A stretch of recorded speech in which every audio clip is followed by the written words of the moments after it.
Good evening and welcome to another First Friday sponsored by the Woodside Arts and Culture Committee.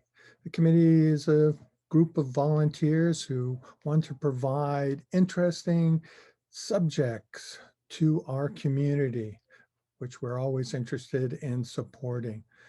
We hope this evening finds you well and in good health. Now, this evening's presentation is another fantastic one by Jim Caldwell. For those of you who aren't familiar with Jim, he's an amazing artist who lives locally. His works can be found in museums and private collections throughout the world. Jim has a very unique perspective. When I look at Jim's work, I kind of think of something that Matisse said when he said, I don't paint things, I only paint the difference between things. And if you've had the pleasure of being at an exhibit of Jim's work, you'll certainly understand that.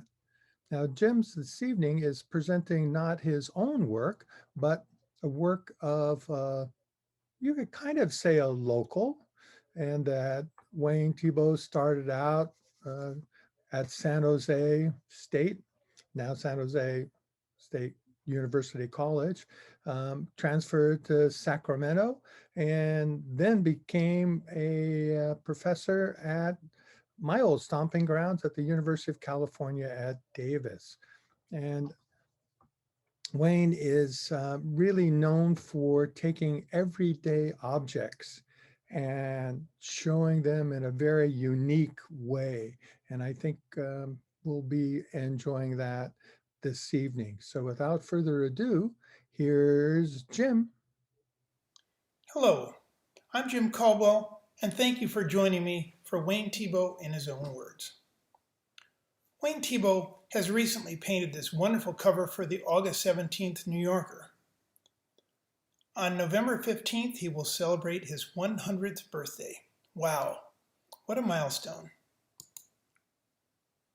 Thiebaud says, almost all of us start out as painters and experience the thrill of painting things. Big, beautiful red smears, flowers and apple trees, shining suns, butterflies and bugs, mom with a huge head, and sometimes something out of our own heads. With these early works, we have our first exhibition at the legendary Refrigerator Gallery. He continues, it is hard to know why any one of us would ever give up such a pleasurable and intriguing thing to do.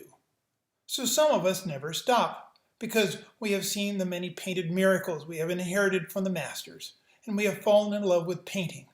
Thank you for looking at my pictures, unquote. This wonderful quote tells us a lot about this fascinating artist. His humility, Thiebaud calls himself a painter, not an artist. He calls them pictures, not paintings. His sense of humor and his childlike joy in the act of painting. At 99, he's still painting and exploring the visual world around him. As a gifted and articulate teacher and academic, he has thoughtfully spoken about his paintings in many interviews over his long career, so that whenever possible, I have expressed the presentation of his extraordinary body of work in his own words. I will usually start each image with a quote.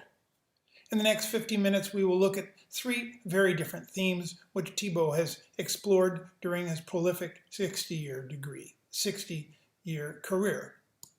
Still lifes, figures, and landscapes, which in turn are in three groups: the city groups, the Sacramento Delta, and Memory Mountains. As a coda, we will look at a subject of his latest show, The Clowns of His Youth. As different as they are in spirit, all three groups are easily recognized as coming from the mind and hand of the same artist. It is tempting to think that each of these themes represents a different stage of Thiebaud's life, yet we will see that all of these motifs have been intermingled in his long career. His genius lies in his ability to combine apparent opposites, such as representation and abstraction, similarities and dissimilarities, humor and anxiety, tight control and lack of control. as well as his fertile imagination, and above all, the delicious application of beautiful, bright colors on canvas. We will come back to all of these paintings. With each of these groups, I have placed the paintings in chronological order. But we need to start with a thumbnail sketch of Thiebaud's early years. He was born in Mesa, Arizona on November 15, 1920. The following year, the family moved to Long Beach, California, where he spent his youth. When he was 16, he spent the summer in the apprentice program of the Walt Disney Animation Studio. The following summer, he studied commercial art, and for the next few years took odd jobs as a sign painter, freelance cartoonist, and illustrator. During World War II, he served in the U.S. Air Force as an artist and cartoonist. All of these experiences had an obvious impact on his mature style. After the war, he got his teaching credential at San Jose State, although he never had any formal training in drawing or painting. In his 30s, he taught at Sacramento City College, and Sacramento has been his home ever since. When he was 31, he was given his first one-man show at the Crocker Art Gallery in Sacramento. When he was 36, he took a leave of absence from his teaching job and went to New York for a year to study abstract expressionism. He supported himself as an art director for 2 ad agencies. He made some important connections, including a friendship with the abstract expressionist Willem de Kooning, 16 years his senior. Quote, de Kooning told me, you should find something that you really feel is genuine in terms of your experience. All the influence of the art world can trip you up. It is not so important to be interested in what's happening today. Thiebaud adds, this made a big impression on me. At 39, he married Betty Jean Carr, his second wife, who was to become his model and his lifelong muse. In 1960, they honeymooned in Mazatlan. That year, they had a son whom they named Paul. That trip to Mexico was a significant turning point in his painting style. Before Mexico, Thiebaud had been fascinated with the shop windows of Manhattan. His colors were mostly earth tones applied with a small brush. The subjects were out of focus, the colors muddy. He said, I felt sort of embarrassed by the fact that I had subject matter in there, so I tried to cover it up with arty strokes and expressive lines and so forth, unquote.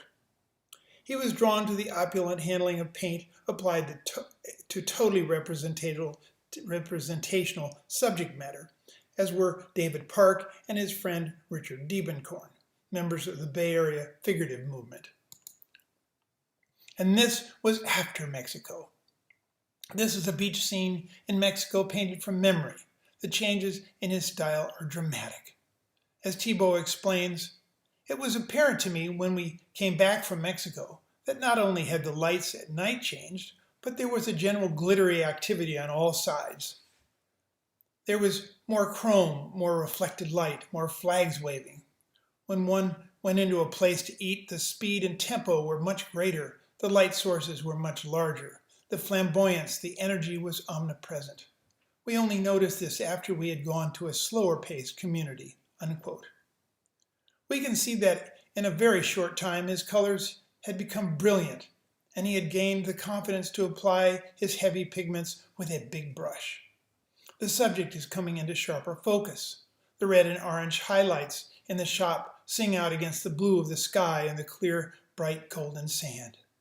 Thiebaud had spent part of his youth as a lifeguard on the beach. And soon this. Thiebaud says, I took 3 basic shapes to work with, a rectangle, an ellipse, or circle, and a triangle. Well, that is a piece of pie. A piece of pie is a triangle on a saucer.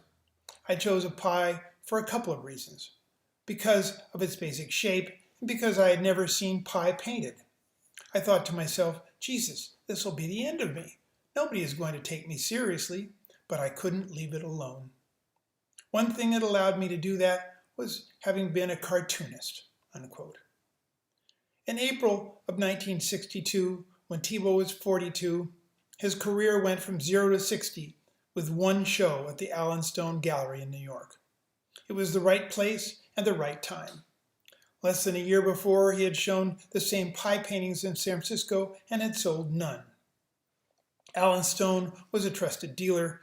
New York was the epicenter of the international art world at the time, and artists like Andy Warhol were rejecting abstract expressionism with a Campbell soup can. The show sold out, and museums were buying Thiebaud pies for their permanent collections. Wow! Buyers included Alfred Barr, the Museum of Modern Art, and the architect Philip Johnson. Allen Stone became his lifelong dealer. Thiebaud's pies and cakes were novel, new, fresh, and irresistible. Quote, I depend on line a great deal. My pictures are painted and drawn in several intense hues, one over the other, to make them as lively and as strong as possible. Later on in painting, I may obliterate them in part or repaint them as needed, unquote. Thiebaud called this halation, a term he borrowed from photography, meaning the fog around the bright edges of a photograph. He meant halation as the vibrating effect of bright complementary colors reacting to each other. In the lower right, we can see red, orange, and green.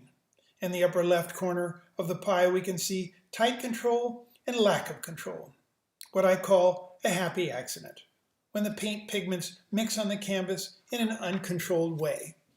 That is what happens when the brush is heavily loaded with different colors of pigment. I'm sure Thiebaud said to himself, I like it, so I'm going to leave it. The genius is knowing when to leave it. He also is interested in the negative spaces, or the spaces left over around an object, like the semicircle on the plate to the right of the pie. I will be using the terms negative spaces and happy accidents again. Quote, at present I'm painting still lives taken from window displays, store counters, supermarket shelves, and mass-produced items. I try to find things to paint which I feel have been overlooked. It seems to me that we are self-conscious about our still lives without good reason, unquote. I love this one for its cool wateriness, its seemingly casual but controlled blue-white background which has been buttered on with a big brush. The perfect red-pink of the watermelon is in contrast with the black seeds, the interesting negative spaces, and the curious red object in the foreground. Is that a reflection or an object with which to cut the melon? For obvious reasons, many critics placed him with a pop artist like Warhol and Lichtenstein.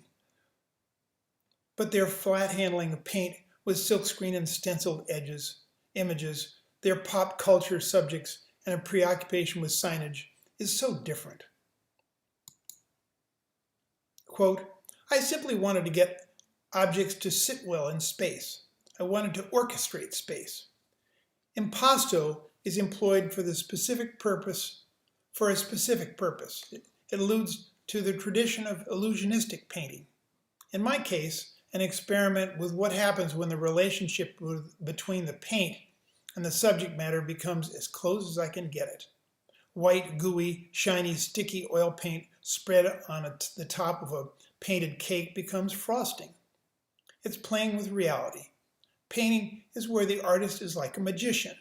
I would like to show my hand and expose the trick, unquote.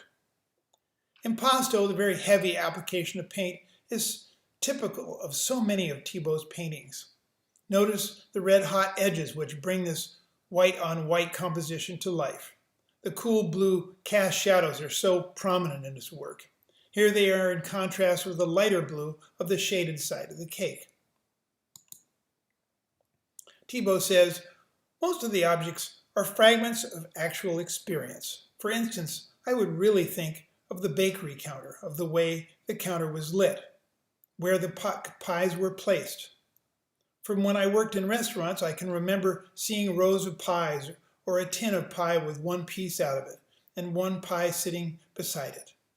Those little vedute in fragmented circumstances were always poetic to me. He continues, painting a row of cakes suggests some rather obvious notions about conformism, mechanized living, and mass-produced culture. In addition, there are some surprising things which are present. How alone these endless rows can be, a kind of lonely togetherness. Each piece of pie or donut has a heightened loneliness of its very own, giving it uniqueness and specialness in spite of its regimentation, unquote. We can only get a tantalizing hint of the decorated cake in the top row. The two loaves of bread, with their warm reflected light on the shaded sides, are important to the composition as they make the negative space around the display case so much more interesting. Quote, lately I have used a kind of head-on directness, placing the object somewhere near the middle of the canvas format in a plain or simple background. Why must pies always be cut so precisely? Why not just scoop a helping out with a spoon? They have to be cut clean, and they have to continue to stand up and maintain their shapes after being cut. Bakery goods are glorious. I'm in pursuit of the kind of painting in which I am most interested, painting that is representational and abstract simultaneously, unquote. Notice the pie's beautiful simplicity and subtlety of color, the implication of a smile with the edge of the pie tin, the reflected light on the left side of the pie, and the implied right edge of the pie, which has been painted in the same value as the background. Quote, my procedure varies. I have worked from the actual objects, from photos I have taken, from commercial advertising photographs, and from memory. This last one, memory, has been my main one during recent years. My time spent as an advertising art director, cartoonist, and illustrator some years ago are partially responsible for the look of some of the things, unquote. Notice that the rainbow of gumballs appears to be suspended in fluid with no distracting glass reflections. The hot edges of the counter vibrate with halation. Quote, I have always exhibited in the pop art shows, but I don't see myself as being in any way central to that category. Pop art became a stimulus for art writers to express what they felt about what was happening in the world. They wrote that the pop art is concerned with social alienation, with a society amidst mass-produced goods, cheap, ordinary, and banal objects. I, on the other hand, celebrate Coca-Cola signs as beautiful objects, unquote. Pastel, or oily sticks of chalk, is another medium which Thiebaud has mastered so brilliantly. Like with the cakes, he's having fun with simple geometric shapes which are similar yet dissimilar, the negative spaces and the subtle color variations of the lipsticks. I love the dramatic, rich black shadows and the reflections of on the metallic shafts. With no context, he's playing with the scale like sculptor Klaus Oldenburg. Thiebaud says, the tradition of sustaining the picture plane interests me right now. My surfaces are activated and brushed heavily to try to keep them visually available. The space inference that I want is one of isolation. Ultra clear, bright, air-conditioned atmosphere that might be sort of stirred up around the objects and echo their presence. For this reason, uninterrupted single-colored backgrounds are used, and this allows the brush marks to be seen more clearly and play their role, unquote. I love the reflected light on the right sides of the scoops of ice cream and the happy accidents which occur when Thiebaud applies the pigment so heavily. Quote, when I speak of commercial art techniques, I don't mean the technical processes, but the process of envisioning an image as a whole. Pop artists were going for the technical processes. For the first time, I felt comfortable. I worked freely on a thing that in the past I had worried about intensely. It was a joy to find release. Common objects become strangely uncommon when removed from their context and ordinary ways of being seen, unquote. Notice how Thiebaud kisses the edge of the picture with a shadow of the tape, the tip of the screwdriver, the globe of the light bulb. Look at the complexity of colors he has painted in the threads of the light bulb, and the luminous shadow of the yellow lucite handle, and the interesting negative space created to the right of it. The geometric simplicity of this random collection of objects is breathtaking.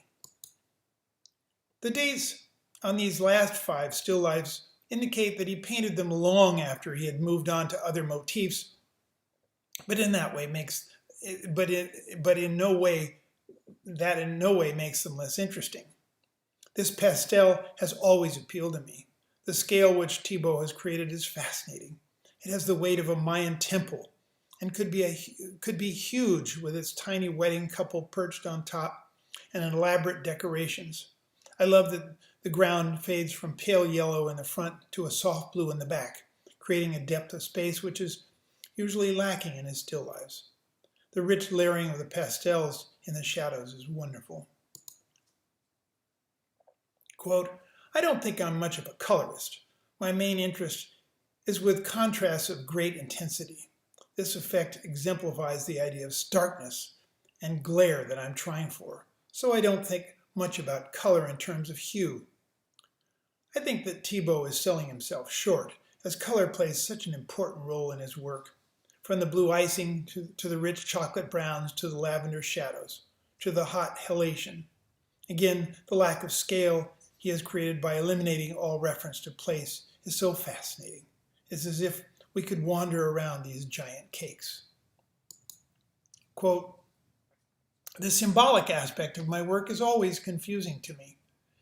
It's never been clear in my mind. I tend to view the subject matter without trying to be too opaque with respect to its symbolic reference, unquote. Here, Thiebaud has switched to a dark background so that the brilliant candied apples appear to be on fire. The bright yellow stick handles are intentionally set off at casually odd angles, and perspective has been intentionally ignored as the back apples seem larger than the front ones. This is such a powerful painting. Without a context and without the powerful with the powerful darks, these cans loom large. Thiebaud is playing off the cylinder of the can with a reverse curve of the white reflections. We don't know what is reflected in the right can, but the shapes are interesting. These upside-down ice cream cones with clown makeup added are placed as if a child had dropped them. We can almost hear the crying child demanding replacements, as the clowns in their dunce caps contemplate their fate like snowmen in the hot sun. Thiebaud painted these almost 20 years ago, and yet they are already suggesting the clown paintings we shall explore at the end of this show. Let's go back to 1964, when Thiebaud was 44. As much as he enjoyed his newfound wealth and reputation, he needed to embark in a new direction. Thiebaud said, "It's not so much fun being known as the Pie Man, so I decided to concentrate on figures for a while. I think an artist's capacity to handle a figure is a great test of his abilities," unquote. At this point, he was teaching at UC Davis, and the university granted him a one-year sabbatical so he could explore the human figure. Thiebaud met on a weekly basis with a group of artist friends with whom he shared model expenses in a life drawing studio in San Francisco.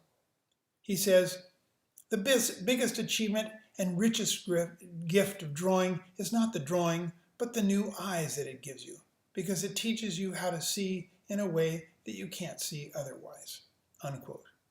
I love the shadow wrapping around Mallory Ann's leg, the reflected light on that leg, and the sensitive rendering of her intense gaze. Quote, "Staring at something that stares back at you does something to the visual field," unquote.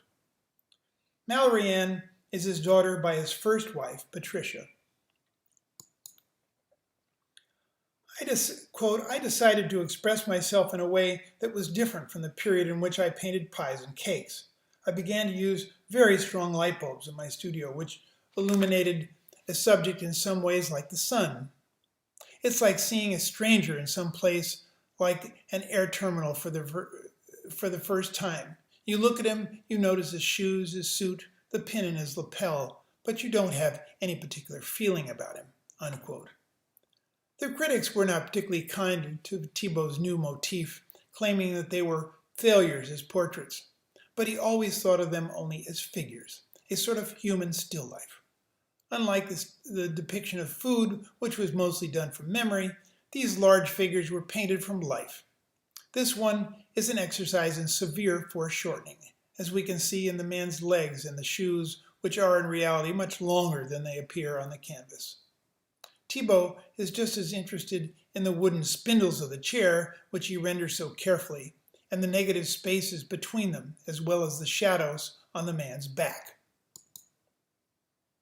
Thiebaud says, erotic paintings are pictures of vulnerability, for when we are in love with anything or anyone, we are exposed.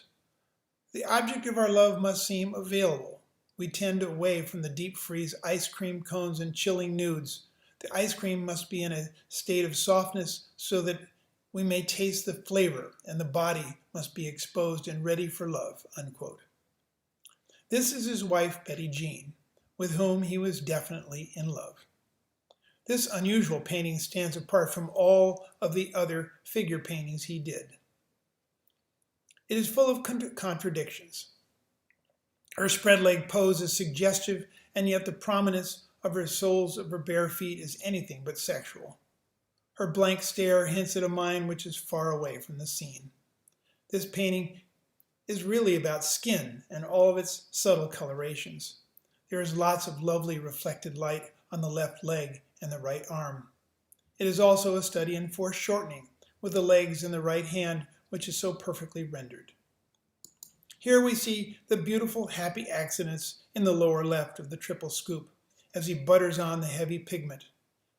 Ice cream, with all its suggestive and sensual implications, has been a favorite subject of many of his still lifes. Like the New Yorker cover, Betty Jean's parted lips are anticipating the cool sweetness of the scoop. Thiebaud says, one of the problems was to, in some way, devise a painting of a person in a bathtub that did not look too much like the David painting of Marat. I recall that at one point I had her arm hanging out of the bath, unquote. Here again is Betty Jean. This painting is fascinating in its simplicity, its proportions, the focus on halation with the red and green lines at the bottom, the suggestion of his wife's naked body hidden by the tub, the drama of her dark hair set against all that white, the detachment of her blank stare and slightly downturned mouth, a moment of inexplicable evocativeness. Quote, drawing to me is a kind of inquiring research that painting rests upon. I have drawn all my life, unquote.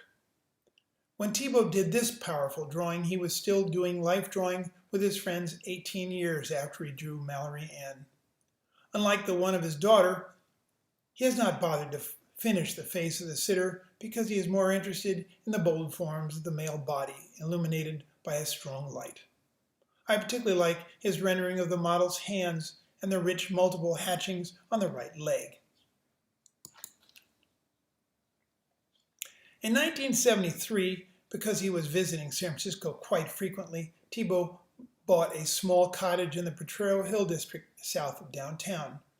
This neighborhood has some of the steepest streets in the city, and soon he became fascinated with how they might fit into his abstraction reality, fact fantasy dichotomy.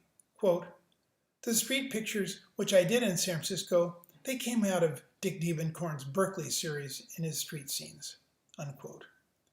While Diebenkorn's streetscapes are serious, Thiebaud's scenes make us smile at their crazy implausibility. He jokes, once I had set up my easel on a San Francisco street, a man stopped to watch and said to me, you could spend just a short time in an art school and get that perspective thing worked out, unquote. This scene is clearly the 280 southern extension with Cesar Chavez Street at the bottom of the hill, and yet Thiebaud is already distorting the perspective of the four-lane street, which should be getting much narrower as it goes off into the distance, and surely exaggerating the steepness of the street in the foreground, with the car looking like it's about to drive off a cliff. And it is such a wonderfully rich drawing with a full range of darks and lights. This new direction did not at first appeal to the critics. Quote, My work does seem to change, but it's a cyclic change in a number of ways. It's a tightrope walk between the development of a convention that seems to answer a problematic demand and the need to avoid a formula that devitalizes my work, unquote. In this one, we can't see the facades of the right side of the street except for the wonderful shapes of carefully rendered blue shadows. To flatten the picture plane, Thiebaud has purposely distorted the perspective of the street, which should be getting much narrower, and tipped it giddily to the left as it approaches the intersection, which should be flat. He has also exaggerated the vertiginous effect of the hill falling away to the left. Here, his red edges highlight a no parking zone at the corners. The arrow indicates a one-way street coming up the hill, our worst nightmare in a stick shift. The richness of Thiebaud's palette is wonderful. Thiebaud says, painting itself is a kind of miracle because what you're doing is reducing a three-dimensional world of living, active, organized chaos into this little, unmoving, quiet, flat thing, which has to be able to speak, unquote. Here, Thiebaud has abandoned perspective entirely, as the street seems to be getting wider as it goes up the hill. What a rich painting this is, with the red at the bottom balancing the green its complement at the top. The dark asphalt balanced by the plain white sidewall, and the electric lines creating an interesting fine texture at the bottom half of the painting. The geometry of the buildings in the lower right is completely skewed. In these buildings, Thiebaud has abstracted reality. We can just make out his hot red edges at the bottom. The tiny cars are completely out of scale. Thiebaud states, "This is the happy side of taking on actual confrontation with the world, where you sit down and look at it and draw a lot, but then in the studio, the artist is orchestrating forms," unquote. From the straight lines of the arbitrary street grid imposed on the difficult hills of San Francisco, we go to the sinuous, elevated freeways which no longer respect the street grid. At first glance, this scene looks quite plausible, albeit more like the complex freeway interchanges of Los Angeles. But then we notice the stadium in the right center of the image, which is totally out of scale. Then we realize that this painting is completely a figment of Thiebaud's fertile imagination. Thiebaud says, "I didn't go to art school. I came up through the ranks of cartooning and illustration and graphic design, where I learned by apprenticeship the great traditions of design and typography and the decorative arts, the ideas and practices of design and drawing," unquote. There is a definite sinister quality to this one, which Thiebaud did a dozen years after he started the City series. He has abandoned all hints of reality. It's a fascinating combination of an urban scene with the Magic Mountain series, which we will see in a few minutes. Now the massive dark hillside in the middle looks like it's been sheared off to reveal an inner earth glowing with red-hot magma. I particularly love the composition of the buildings perched on the peak, the rich texture of the apartment facade on the back, and the hopelessly clogged freeway suspended in space wrapping around the left edge. I am very influenced, quote, "I am very influenced by the tradition of painting and not at all self-conscious about identifying my sources. I actually just steal things from people that I can use, just blatant plagiarism," unquote. Thiebaud's favorite artists include Chardin, Sargent, Vermeer, Mondrian, Hopper, and Diebenkorn. This comment seems to me to be totally self-deprecating, as I think Thiebaud's work is in no way derivative of anyone. He is a school of one. So far I have shown you a few pastels, but this is the first watercolor, and I think it's very beautiful. At first glance it seems pretty straightforward, with a street wrapping around the right edge to a beach with a conventional horizon at the top. But then we begin to realize that it is as spatially complicated as an M.C. Escher, with apartments rising out of the street which seems vertical, and a group of buildings in the upper left which do not converge on the horizon as they should. Like Sargent's watercolors, he has combined the loose washes in the lower left with the delicate details of the impossible urban scene fading off in the upper quarter of the painting. Thiebaud says, "Some of my landscapes have to do with longing and yearning for something unattainable, the urge to reach heights and build a fantasy world, and some have to do with the loneliness of the streets." Unquote.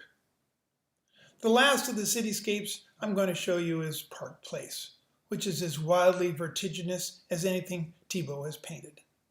The rolling street at the bottom looks like it's dropping into an impossibly deep chasm, hitting a street with no perspective until it gets to the very top, disappearing over the hill.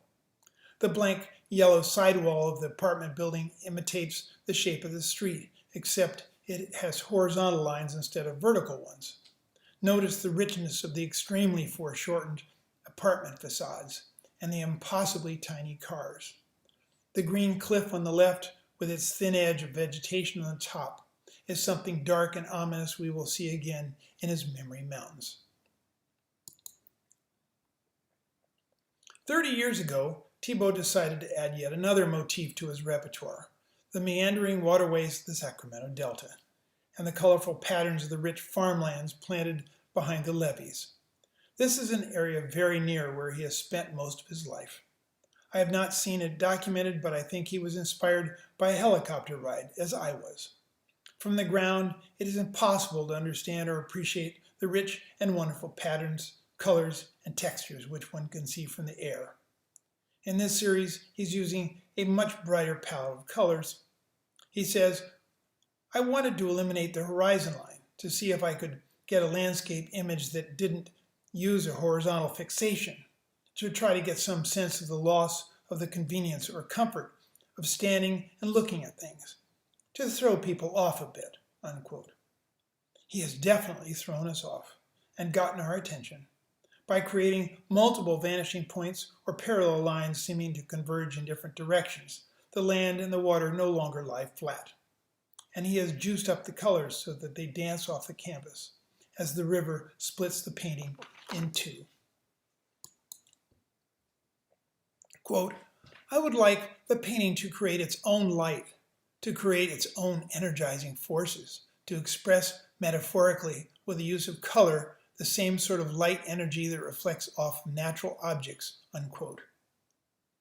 The radiant yellow glow Thiebaud has painted in the center, like looking through Venetian blinds in the bright sun, the hot trees in the foreground, the delicate vertical details and their cast shadows, and the beautiful mix of hot and cool colors at the top are magical. It is as if the land bends up at the straight line of the river behind the trees and then flattens out again at the top. What a fascinating spatial effect he has created. Of all the paintings in this show, I think this is my favorite. Let's have a closer look at the beautiful shapes, hot, cold colors, and the fine details of the trees and their shadows at the top of this painting. Notice the tiny farm workers in the field at the top, which he has added with his smallest brush.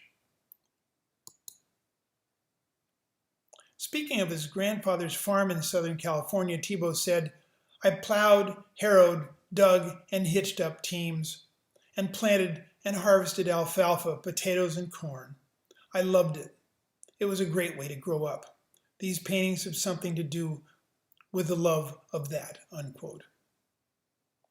The stunning colors of the orchards on the left and the trees on the right remind me of the brilliant stained glass windows of Sainte-Chapelle in Paris. The transition of bright yellow to peach in the river is masterful. Note that the converging perspective lines in the green field on the right center have created a whole other spatial vignette within this painting. In this vaguely whale-shaped reservoir, Thiebaud has so delicately transitioned from yellow to lavender, and the halation is now in the curving crop rows at the bottom, with a full rainbow of colors. The intense dark of the whale's mouth sets off all of the pastel colors and textures. Curiously, in the upper left, there is a separate converging perspective vignette using the same horizon line, which is pressed to the top of the canvas. The reflections of the trees and house play off against the shadows coming from the right. Let's go back to 1962, when Thiebaud was 42. At the same time he was painting pies, he was laying the groundwork for his abiding interest in landscapes with this early mountain study. When he showed it to the New York dealer, Alan Stone said, "My God, I've gotten people used to your pies." Thiebaud was strongly counseled against painting landscapes which were out of fashion at the time. His response was to double down on his efforts. He said, quote, One critic thought, as many people think, that they are invented forms, that they are esoteric or even arcane surrealist references. But they are not that at all. They're painted right on the spot. I think people aren't used to seeing things cut from corner to corner so rudely or crudely. And maybe it's upsetting or seems unfulfilled in the sense of space. It is something nonetheless that fascinates me. It came about by driving across the country and actually going through those canyons. Those imposing structures seem to just fall in on you and makes such a nice visual shape that I can't resist doing them, unquote. This beautiful pastel does have the look of an on-location study of real formations, and pastel is a handy medium for that, as it is so portable and immediate. Yet it also has two elements which we will see repeated many times in his later Memory Mountain series. Thiebaud likes to start his composition in the upper corner, in an upper corner, and end it in the opposite lower corner. There is also a large area of rich darkness with red highlights, which appears again and again in his later series. We have already seen this in two of his cityscapes. Thiebaud says, "I'm not just interested in the pictorial aspects of the landscape, seeing a pretty place and trying to paint it, but in some way to manage it, manipulate it, or see what I can turn it into," unquote. He finished this beautiful painting the following year. It definitely has the look of one done on site, with a fresh immediacy and many happy accents of pigment mixed on canvas, as he rushed to finish it before the light had changed. Notwithstanding the blues on the left with a streak of red, it does not yet have the brooding dark areas of the Memory Mountains to follow. Quote, My project was to look at all the dark paintings done by many great artists, including Rembrandt, Goya, Whistler, and Balthus, trying to see what kind of mood I could create, unquote. These cotton ball backlighted clouds fascinate Thiebaud and appear in a number of his paintings. With the sun behind them, they could not possibly be casting a shadow on the deep purple face of the cliff, yet the effect is striking. When I first saw these large paintings in person, I was quite overwhelmed by their power and moodiness. Here again, we see his preferred compositional conceit, going diagonally from corner to corner. Thiebaud states, "The mountains came from some actual experience or place some time back in my life, from Arizona, where I was born, from my time growing up in Utah and Southern California, or from my later life in Northern California. These places are the main sources of the memory material I worked with," unquote. This is not the Yosemite I know and love, but it is evocative nonetheless, with its red magma glow and its thin band of vegetation slipping down the face. It's interesting to note that unlike most of Thiebaud's paintings, he worked and reworked many of these memory mountains over an extended period of years. It seems that he was never quite satisfied with them. I particularly like the many ambiguities of this fascinating piece. Is the tiny glowing red cow teetering on the edge of a small oval reservoir, or a radioactive glowing white hole in the ground? Is that a river on the left edge which peters to nothing? How can that path zigzag up the vertical cliff to the oversized cottage? How can the ridge line in the distance create a shadow on the ridge in front? Thiebaud is having fun with our perceptions, combining humor with anxiety.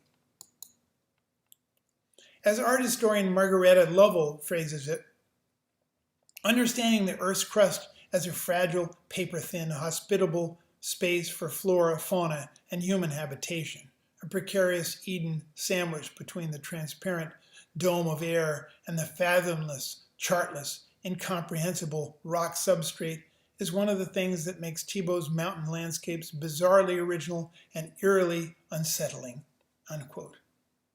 The vignette of the state at the top is at once whimsical and yet frightening, as we can see the path on the left edge slipping into the abyss, and the tree next to it falling away. In 2010, Thiebaud's son Paul, who had been managing a San Francisco gallery dedicated to his father's work, died tragically at age 50. This dramatic diagonal painting, which is with its hot halation contrasting with the whiteness finished that year, is the only one of Thiebaud's paintings that I know of which depicts snow, and it may well have indicated Thiebaud's mood at the time. How horrible it is to outlive your offspring.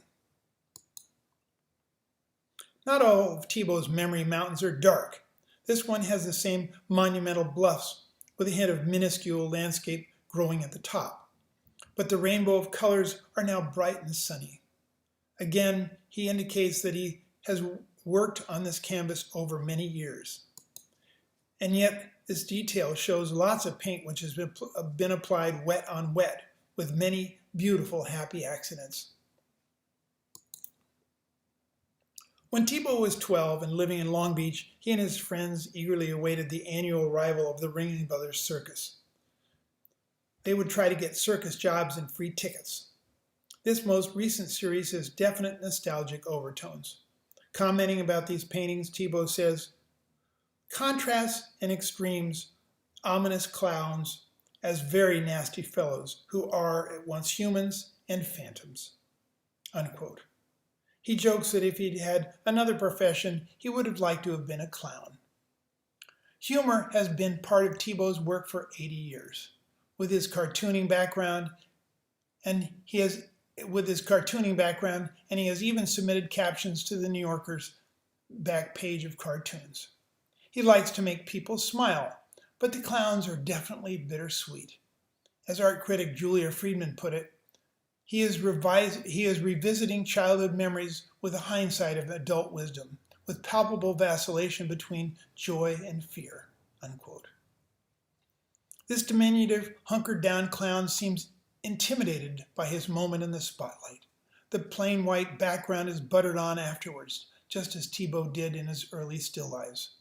Note that the clown's red nose is in the center of the composition, and the three buttons are imitating that nose. My friend Charles de Marais, the art critic for the San Francisco Chronicle, put it so nicely.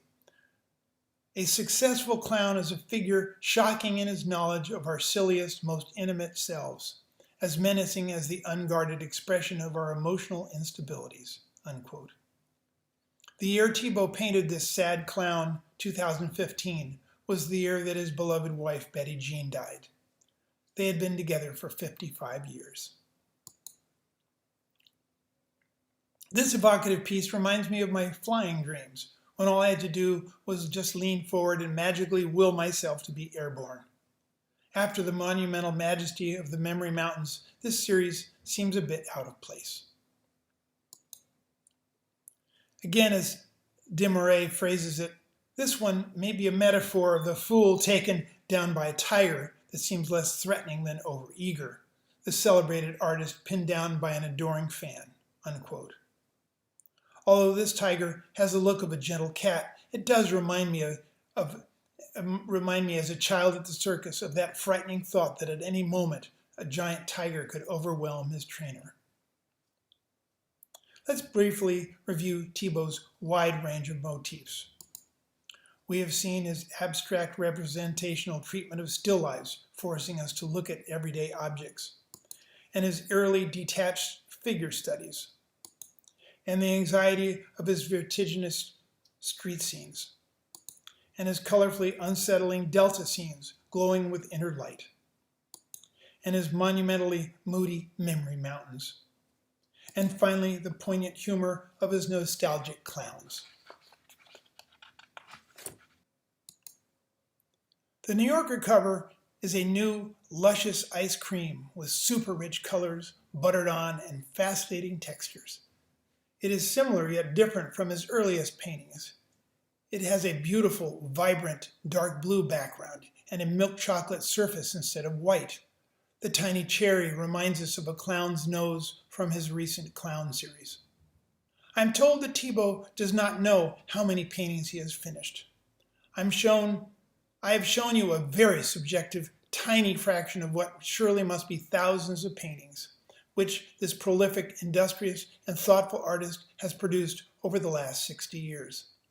Anyone who has met this generous, humble, seemingly immortal artist and teacher immediately likes him. He is surely the artist. One of my artist friends with us was a student of his, and she said, "It was one of the greatest privileges of my artistic life. As a teacher, he was endlessly informative about the history of art, as well as an engaged and kind critic of one's work." Unquote. Thiebaud said, "How audacious of me to pick up a brush when Velasquez did what he did." He continues, "The wonderful thing about being a painter is having the privilege of coming into some sort of intimate contact with a great tradition, learning by mistakes, modifying, reconstituting, reorganizing over and over again. For me, painting is a joy, my own little Eden, but also the most difficult thing I've ever done." Unquote. As curator John Copeland says, Thiebaud owes no allegiance to any particular style. His painting is the product of a sturdily independent mind, and he has over the years indefatigably pursued a uniquely personal pathway. Unquote. This stanza from the great T.S. Eliot seems particularly appropriate for Wayne Thiebaud. "We shall not cease from exploration, and at the end of all our exploring will be to arrive where we started and to know the place for the first time. Happy birthday, Wayne." I was talking with my sister recently, and she strongly urged me to show you two of my own Delta series to compare with Thiebaud's. I too rented a helicopter and was inspired by the beauty of the shadows, reflections, the patterns of the fields, the shape of the waterways. I have painted it just as I saw it. With his extraordinary imagination and inventiveness, Thiebaud takes the Delta to a whole different level. In this one, I was fascinated by interplay of tree shadows and the early morning reflections, the patterns of the rich chocolate earth, and the swell of the blue river as it presses up against the levees. Like so many of Thiebaud's, I show no horizon. Thank you. Wow. Thank you, Jim, for, as always, not only showing us an artist's work, but showing the artist's inspiration and why an artist has selected a particular subject and paints in a particular way that is unique and makes it their own. So thank you for that. And, the thing about art and why we are always presenting artists to our community and while the world has museums filled with art is that it they have a way of seeing things that's invisible to the rest of us. And I think that's a very interesting perspective when we consider our attraction and how we feel about art. So with that, I'll say have a pleasant evening, and we hope to see you next month when we're going to move from the art of a painter to the art of nature with a fantastic gentleman, Alvaro, who leads natural history, birding trips, etc., all over the world. And you'll give us an insight into the world of nature that perhaps some of you haven't had the opportunity to experience. So we look forward to seeing you then. Take care. Have a great time, and we'll see you next month.